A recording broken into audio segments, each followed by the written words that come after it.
Apa itu gaslighting? Ini ciri-cirinya yang sering gak kamu sadari.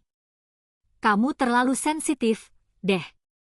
Itu cuma di pikiran kamu aja. Kamu tuh suka drama. Pernah dengar kalimat-kalimat ini? Hati-hati. Mungkin kamu sedang digaslighting. Pelan tapi pasti, kamu mulai meragukan dirimu sendiri. Awalnya kamu yakin dengan apa yang kamu lihat dan rasakan. Tapi entah kenapa, makin lama kamu mulai bertanya-tanya. Apa aku yang salah? Apa aku terlalu berlebihan? Dan yang paling menyakitkan, kamu mulai nggak percaya pada dirimu sendiri. Ketika realita dipelintir perlahan-lahan. Bayangin kamu sedang dalam sebuah hubungan. Pacar kamu, sebut saja D, selalu bilang dia sibuk, jarang balas chat, dan mulai menjauh. Suatu hari, kamu lihat dia update story sedang hangout bareng temannya. Kamu tanya baik-baik, tapi dia malah jawab.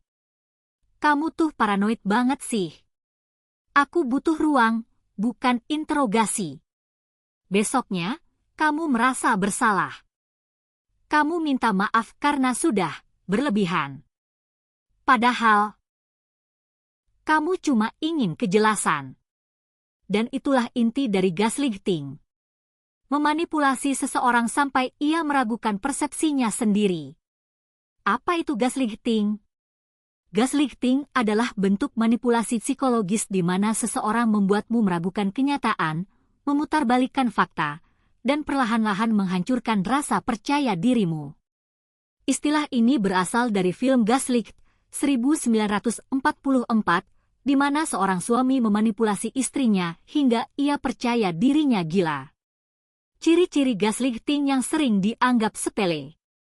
Suka meremehkan perasaanmu. Ah, itu hal kecil aja kok. Pelaku akan membuatmu merasa lebay atau overreacting. Sering mengubah cerita. Kamu yakin dia pernah bilang A, tapi sekarang dia bersikeras dia bilang B. Lama-lama kamu ragu, apa aku yang salah ingat? Membuatmu merasa bersalah tanpa alasan jelas. Bahkan saat kamu disakiti, kamu yang merasa harus minta maaf. Mengisolasi kamu dari orang-orang terdekat. Teman-teman kamu tuh toksik. Tujuannya? Supaya kamu cuma bergantung sama dia. Membalikkan fakta dengan tenang dan meyakinkan. Bahkan saat kamu punya bukti, dia bisa memutarbalikkan semuanya dan bikin kamu jadi bingung. Gaslighting itu nyata, dan kamu nggak sendirian. Gaslighting bukan cuma drama dalam hubungan.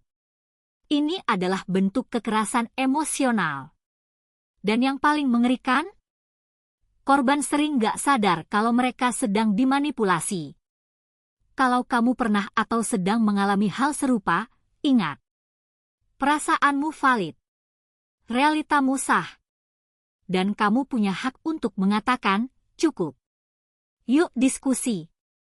Pernah gak kamu merasa diragukan terus-menerus sampai kamu jadi bingung sendiri? Atau punya teman yang lagi ngalamin hal serupa? Tulis ceritamu di kolom komentar. Mungkin dengan berbagi, kamu bisa bantu orang lain merasa nggak sendirian. Kalau kamu suka konten seperti ini, jangan lupa subscribe atau share ke orang-orang terdekatmu. Karena semakin kita paham, semakin kita bisa melindungi diri dan orang lain.